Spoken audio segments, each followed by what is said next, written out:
Hi friends, welcome to my honey stories. నేను మీ Lakshmi. Mister మానిస్టర్ 141 ఎపిసోడ్. పక్కనే ఉన్న లాబీ ఓపెన్ చేశాడు. తన కార్ వెనుక ఒక హిడెన్ కెమెరా ఫిక్స్ చేసుకున్నాడు. ఏదైనా వెహికల్ తన కార్ని పదే పదే ఫాలో చేస్తే అది ప్రత్యేకంగా రికార్డ్ చేస్తుంది. ఆ ఫుటేజ్ని ఓపెన్ చేశాడు జై. షాతాన్ కార్ 3 టైమ్స్ ఫాలో చేయటం అందులో రికార్డ్ అయింది.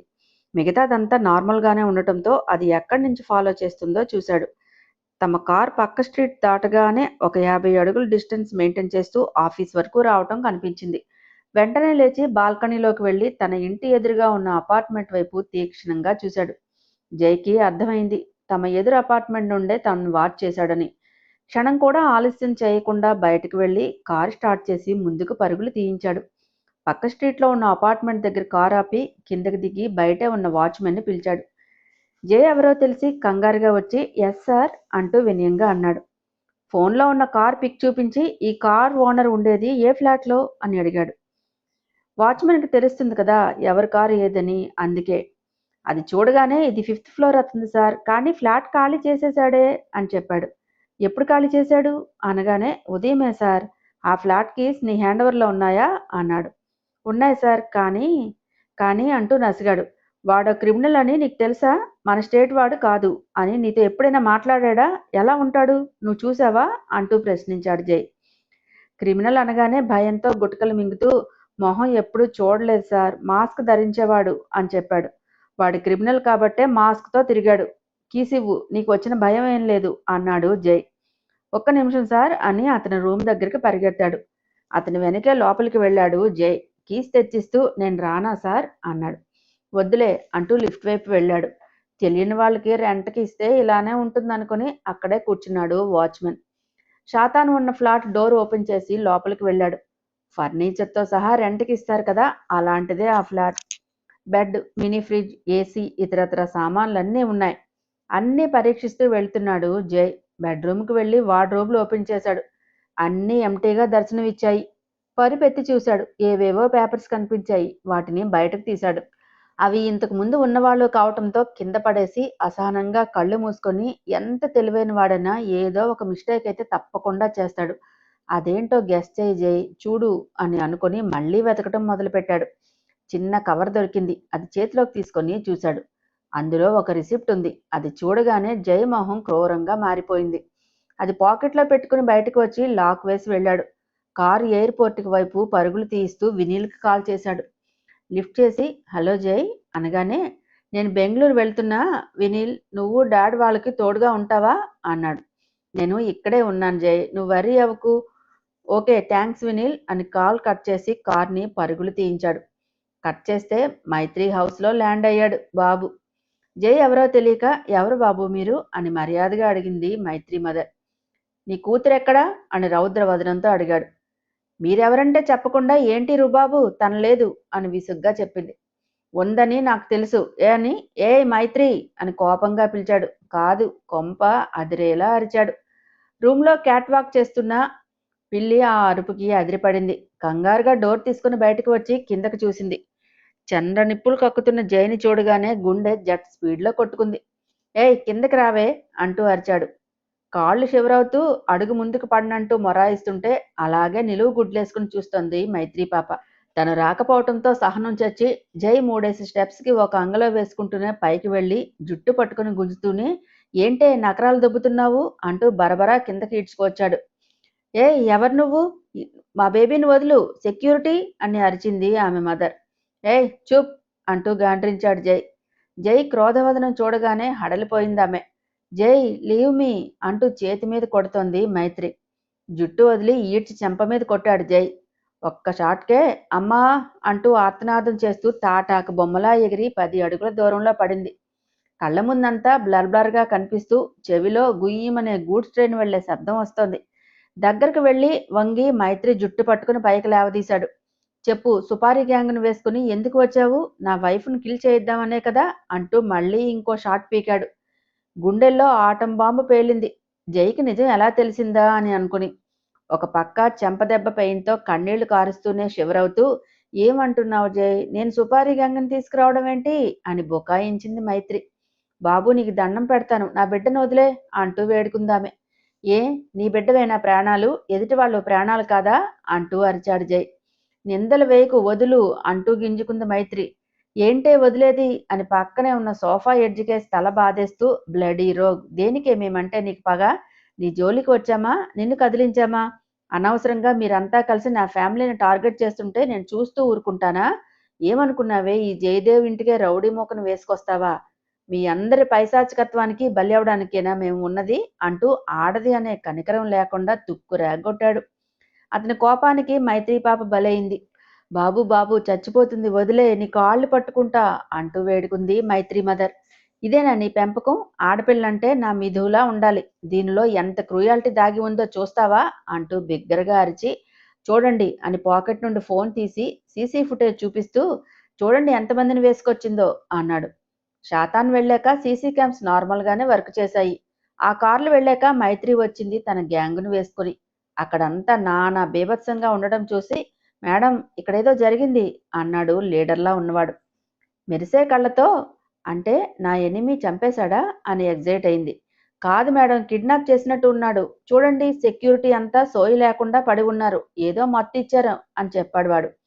ఏమైతేనేం, మన పని ఈజీ అయింది, పదండి అని చాలా ఆనందంగా ఎగురుకుంటూ వెళ్ళింది మైత్రి. చూశారు కదా, ఇప్పుడేమంటారు అని కోపంగా అడుగుతూనే, ఏ ఆడపిల్ల తన భర్త మీద మీద మీద పడుతుంటే చూస్తూ ఊరుకోదు. ఏం మీరు మీ భర్తను వేరే ఆమెతో పంచుకుంటా అంటే ఊరుకుంటారా అని అరిచాడు. ఏడుస్తూనే లేదంటూ తల ఊపిందామె. మరి నా మీద ఎందుకు ఊరుకుంటుంది? ఆ రోజే చంపేస్తే మరో రకంగా ఉండును అంటూ, రాతోడు మీకేమవుతాడు అని అడిగాడు జై.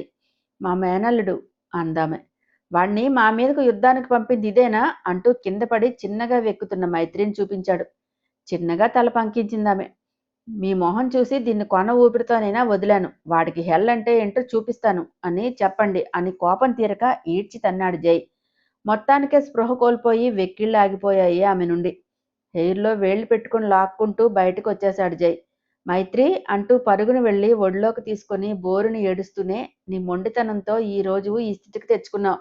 ఏ ఎవరక్కడా అంటూ అరిచింది ఆమె మదర్. కార్ టైర్ పంక్చర్ అవటంతో సైడ్ కాపి అసహనంగా స్టీరింగ్ మీద గుద్దాడు వాడు. మెల్లగా కదులుతోంది మిథున. అది చూసి తనకు స్పృహ వస్తే చేసే రచ్చను ఊహించుకొని, తన దగ్గర ఉన్న మత్తు జల్లిన కర్చీఫ్ను తీసి డోర్ తీసుకొని మిథున వైపు డోర్ తీసి ముక్కు దగ్గర పెట్టి వాసన చూపించాడు. తల వాల్చేసిందామె. నీకు డ్రగ్ ఇస్తే ప్రమాదం, నువ్వు చాలా సెన్సిటివ్ ఏంజెల్ అని నవ్వుకుంటూనే ఫోన్ తీసి తన మనిషికి కాల్ చేసి కార్ పంపించమని ఆర్డర్ వేశాడు. ఎస్ సార్ అన్నాడు వాడు అవతల వైపు నుంచి. కారెక్కి మ్యూజిక్ వింటూనే ఎంజాయ్ చేస్తూనే, అవును జయదేవ్ పెళ్ళాం కనిపించడం లేదని పోలీస్ స్టేషన్కి పరుగులు తీశాడా? తీసే ఉంటాడు వాడు, అంతకంటే ఏం చేయగలడు? వెహికల్స్ గురించి తెలిసినా పీకేదేం ఉండదు, అన్నీ సిటీలోనే తిరుగుతున్నాయి కదా. పూర్ జయదేవ్ అంటూ వెకిలిగా నవ్వుకున్నాడు వాడు. 1 అవర్లో వేరే కార్ రావటంతో ఆ కారులోకి మిథునను షిఫ్ట్ చేసి కార్ని తీసుకువెళ్ళమని చెప్పి స్టార్ట్ చేసుకుని వెళ్ళిపోయాడు. ఒక అరగంట జర్నీ తర్వాత హైవే మీద నుండి అడ్డ రూట్లోకి పోనిచ్చాడు. చిక్కటి ఫారెస్ట్లోకి ఎంటర్ అయింది కార్. ఆ రూట్ అతనికి అలవాటే కావటంతో ఎటువంటి బెరుకు లేకుండా హ్యాపీగా వెళ్ళిపోతున్నాడు. ఇంకో గంటన్నర జర్నీ తర్వాత తను అనుకున్న ప్లేస్కి రీచ్ అయింది ఆ కార్. కార్ రాగానే అక్కడ ఉన్న వ్యక్తులు పరుగున వచ్చారు దగ్గరకు. వాళ్ళందరినీ చూసి డోర్ తీసుకుని కిందకి దిగి, వర్క్ అయిందా అంటూ బ్యాక్ డోర్ ఓపెన్ చేసి సీట్లో ఉన్న మిథునని చేతుల్లోకి తీసుకున్నాడు. అందులో ఒకడు మిథున అందాన్ని చూసి గుడ్లు అప్పగించి నోటి వెంట చొంగలు కార్చాడు. అది చూడగానే సర్నున లేచింది కోపం శాతాన్లో. పాకెట్లో ఉన్న గన్ తీసి మిథున వీపు నుండి కరెక్ట్గా వాడి సెంటర్ పాయింట్లో షూట్ చేశాడు సాతాన్. పెద్దగా అర్తనాదం చేస్తూ వాడు చేతులు అక్కడ పెట్టుకుని కుప్పకూలాడు. దగ్గరకు వెళ్ళి కాళ్ళతో తంతూనే, యూ బ్లడీ బగర్, నా మనిషిని చూసి సొల్లు కారుస్తావురా అంటూ అరిచి, ఏయ్ మీకందరికీ ఇదే చెప్తున్నా, మేడం వైపు ఎవరైనా వక్ర బుద్ధితో చూస్తే చంపి పాతేస్తాను, మైండ్ ఇట్ అని వార్నింగ్ ఇచ్చి హౌస్ లోపలికి వెళ్ళాడు. శ్రీధర్ వాళ్ళు ఉన్న ఇల్లు. చైర్లో కూర్చుని నొసలు నొక్కుంటున్నాడు సాకేత్.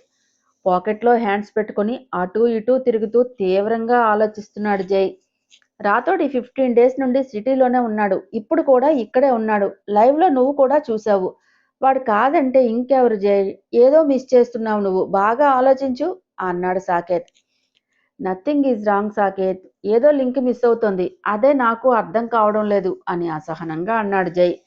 మిథు జాడ తెలుసుకునేది ఎలా?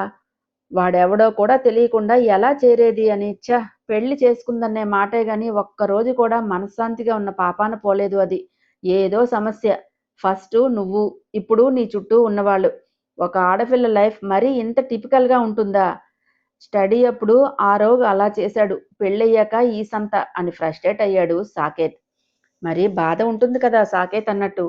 ఏ రోజు మిథున మనశ్శాంతిగానే లేదు. పాపం జై మౌనంగానే ఉండిపోయాడు. అన్నీ సత్యాలే కాబట్టి ఏం మాట్లాడగలడు? మామయ్య వాళ్లకు మ్యాటర్ చెప్పడం మంచిది జై. మొన్న జరిగిన దానికే వాళ్ళు బాధపడ్డారు. అన్నీ హైడ్ చేసినా బాగుండదు అన్నాడు సాకేత్. ఏం చెప్పాలి? నా భార్యను ఎవడో కిడ్నాప్ చేశాడు. నేను వాడినేం పీకలేక చేతులు ముడుచుకుని కూర్చున్నా అని చెప్పాలా? అని కోపంగా అన్నాడు జై. నీకు బాధ కలగటం సహజం జై. కానీ తప్పదు. వాళ్ళకి తెలియాలి. నేనో లేక సారో చెప్తాము అన్నాడు సాకేత్. ఆ రాథోడ్ కోసం ఫుల్ డీటెయిల్స్ నాకు కావాలి సాకేత్. వాడు ఎక్కడికి వెళ్తాడు, ఏమేం చేస్తాడు, ఎవ్రీథింగ్ కావాలి. ఎంత మనీ అయినా ఇవ్వు. మార్నింగ్ కల్లా వాడి బయో నా దగ్గర ఉండాలి అని బేస్ వాయిస్తో ఆర్డర్ చేశాడు జై. ఓకే, నేను అరేంజ్ చేస్తా అని సిటీ దాటికి కారు ఎటు వెళ్ళిందో తెలిసిందంటావా? దాని సెర్చింగ్లోనే ఉన్నారు. మేబీ ఈ నైట్ లోపే ఇన్ఫర్మేషన్ రావచ్చు. స్పెషల్ టీమ్ అరేంజ్ చేశాను. సిటీలో ఉన్న కార్స్ పోలీసులు సరెండర్లోకి వెళ్ళాయా? వాళ్ళంతా జస్ట్ 1 డే వర్క్ కోసం యూజ్ చేసిన వేస్ట్ టిష్యూస్. వాళ్ళకేం తెలియదు. ఎక్కడికక్కడ చాలా కేర్ఫుల్గా హ్యాండిల్ చేశాడు వాడు. ఎంత హ్యాండిల్ చేసినా వాడు సిటీకి సంబంధించిన వాడని ఈ ప్రూఫ్ చెప్తుంది సాకేత్ అని మార్నింగ్ సాతాన్ రూమ్లో దొరికిన కవర్ ఇచ్చాడు. కవర్ ఓపెన్ చేయగానే మెడికల్ బిల్ ఉంది. ఇది 1 వీక్ బ్యాక్ ఇక్కడ తీసుకున్న మెడిసినే అని ఆశ్చర్యంగా అన్నాడు సాకేత్. అవును, ఏదో జరుగుతుంది జై. పెద్ద స్కెచ్చే వేశాడు వాడు. మిథుని సిటీలో అయితే దాచడు. సిటీకి అయితే తీసుకురాలేదని తెలుసు. వేరే ప్లేస్లో హైడ్ చేశాడని. ఏం చేయాలో అని ఇద్దరూ ప్లాన్స్ వేసుకున్నారు. స్పృహ వచ్చింది వాసంతికి. తన పక్కన బాధగా కూర్చున్న సారథి గారిని చూసి, నన్ను క్షమించు, నేనేం చేయలేకపోయాను సారథి. జై ఎలా ఉన్నాడు అని అడిగిందామె. వాడు సెక్యూరిటీనే పడగొట్టాడంటే నువ్వెంత చెప్పు. జై ఎలా ఉంటాడు అంటూ బాధపడ్డారాయన. ఒక్కసారి జైని చూడాలని ఉంది సారథి, కాల్ చేయి అందామె. నువ్వు స్ట్రెయిన్ అవ్వకూడదు వాసు, రిలాక్స్, రెస్ట్ తీసుకో అన్నారాయన. నాకేం కాదు సారథి, ముందు జైతో మాట్లాడాలి, ప్లీజ్ వీడియో కాల్ చేయి అని కోపంగా అందామె.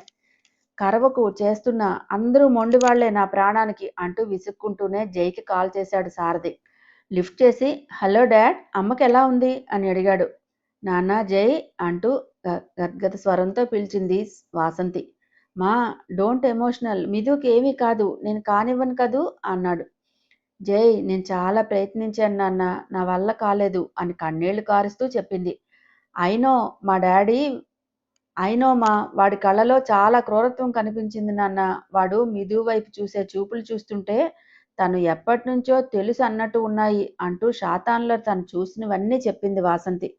అంత టెన్షన్లో కూడా ఆవిడ అంత అబ్జర్వ్ చేయటం వింటున్న సాకేత్ ఆశ్చర్యానికి గురయ్యాడు. Love you mom, love you so much. నీ కోడల్ని తీసుకొచ్చి నీ ముందు నిలబెడతాను. నువ్వు త్వరగా కోలుకో అని. ఓకేనా? అస్సలు టెన్షన్ పడకు అంటూ బాయ్ అంటూ కాల్ కట్ చేశాడు జై. ఆంటీ చాలా గ్రేట్ జై అన్నాడు సాకేత్. కొందరికి సూక్ష్మ దృష్టి ఉంటుంది సాకేత్. ఇక ఎక్కడికి పోతాడు నా కొడుకు అంటూ దవడ కండరాలు బిగించాడు జై. హాయ్ ఫ్రెండ్స్, నా ఛానల్ నచ్చితే కనుక లైక్ చేయటం, షేర్ చేయటం, సబ్స్క్రైబ్ చేసుకోవటం మర్చిపోకండి. పక్కనే ఉన్న బెల్ ఐకాన్ ప్రెస్ చేయండి. ఫ్రెండ్స్, మన ఛానల్లో కొత్తగా మిస్టర్ యారగెంట్ అనేటటువంటి కొత్త సిరీస్ స్టార్ట్ చేశాము. తప్పకుండా అందరూ ఫాలో చేయండి. మన మాన్స్టర్ కంటే ఆ యారగెంట్ ఎపిసోడ్ అయితే ఇంకా చాలా చాలా మీ అందరికీ నచ్చేస్తుంది. Bye friends.